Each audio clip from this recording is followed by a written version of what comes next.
So ayan, mga hindi na yan nakapasok, yung mga nag-siuwi. Ang dami pong hindi nakapasok.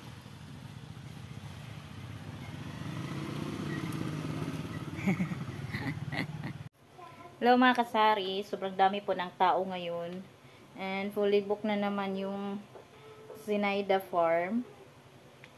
At ang dami na pong nag-uuwian. Ang dami na pong umuwi kasi nga hindi na makapasok.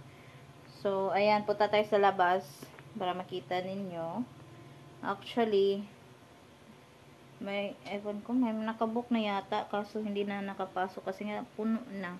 Siguro hindi nag-down payment kaya ganun ang nangyari. So, ayan. So, pumunta ako kanina sa home store. Dali akong pumunta doon para mag-order na lang ako ng ice. Hindi na ako nagawa ng ice kanina. Kasi hindi naman siya mag-yellow today. So, mamayang gabi pa yon. So, kaya, para may maibigay ka sa customer, nag-order na ako doon sa home store. So, tingnan natin sa labas mga kasari kung gaano kadami yung mga, hindi naman yung tao doon sa loob. Hindi na tayo pupunta doon. Dito na lang sa labas yung mga sakayan. Makita nyo lang na madami talagang tao. Ayan. Dito tayo sa labas. Sobrang init. Sobrang init mga kasari. So, dito sa tindahan natin, ayan, may nag-anuhan na ng mga sasakyan.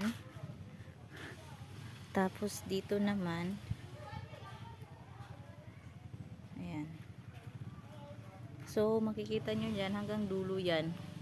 Hanggang dulo yan mga kasari. At ito naman yung tindahan natin sa labas.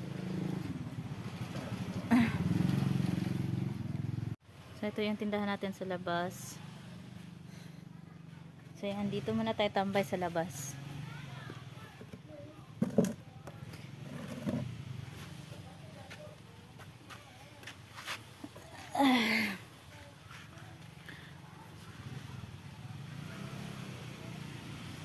So, ayan mga kasari. Ang dami pong hindi nakapasok. Kasi nga, puno na, fully booked na. So, siguro, ang dami na nagpa-book before sila nagpunta dito, and yung iba talaga is talaga walk-in. So yung mga walk-in is hindi na talaga nakapasok.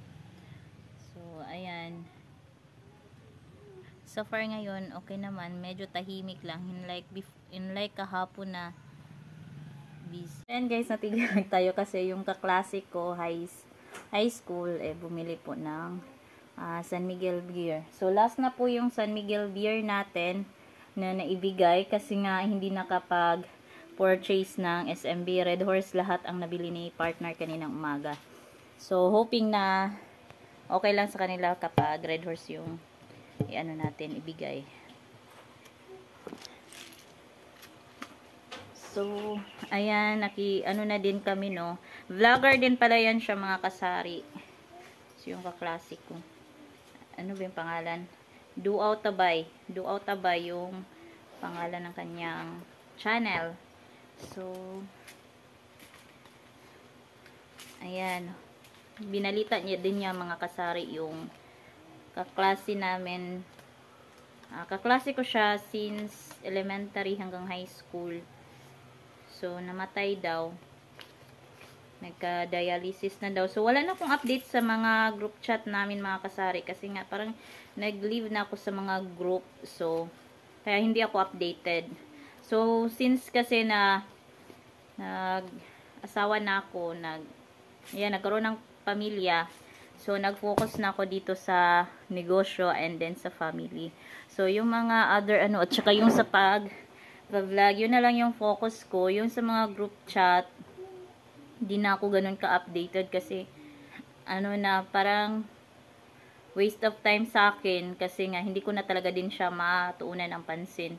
Unlike ng single ka, okay lang. So sa ngayon, mawala na talaga sa focus. So ayan mga kasari ang natin ngayon, ganap. So ang dami pa namang nagsiuwian kanina. So ayan. Hanggang natingnan na makita mo yung tindahan mo. Yan yung mga display kong mga alak mga kasari. Kasi yan naman yung hinahanap dito sa tindahan. So, hindi na ako nagbenta ng iba. Actually, may naghanap sa akin ng mga ladies drink. So, ang ino-offer ko na lang talaga is yung Tanduay Ice. Kasi yung mga smell of ba yun? Yung beer, apple, ang dami lang hinahanap. Kaso, hindi ko siya ma-provide kasi bihira lang naman talaga. So, kung ano yung talagang pinaka-saleable na items, yun talaga yung i-display natin. Kasi, mostly, etong pwede yan siya ubusin ng isang gabi lang. Itong Tanduay Select. Pero ito namang medyo matagal to kasi nga medyo local lang talaga ang mga bumibili nito. Yung mga old.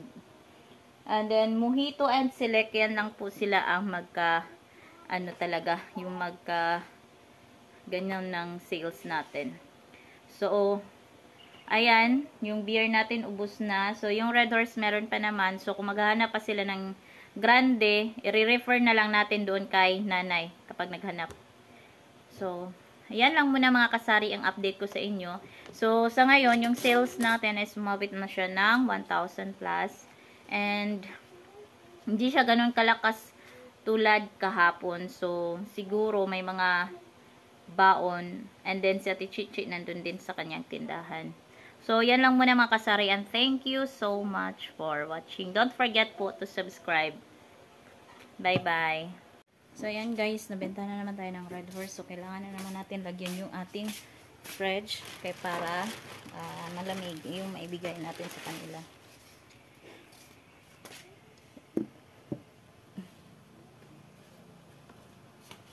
So, 3 yung nabenta. Ayan. Pang-apat yung San Miguel. So, replenish tayo ng 3.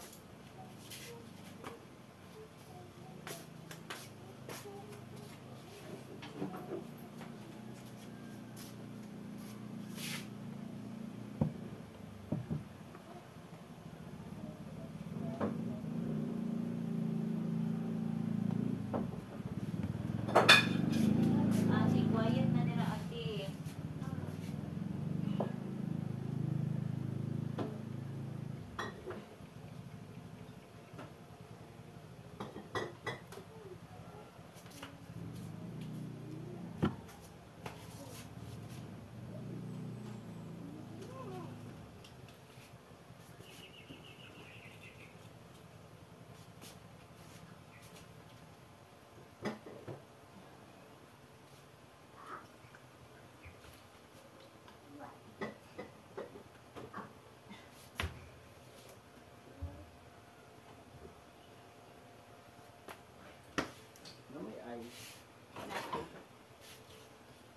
Pila ka ice? 5.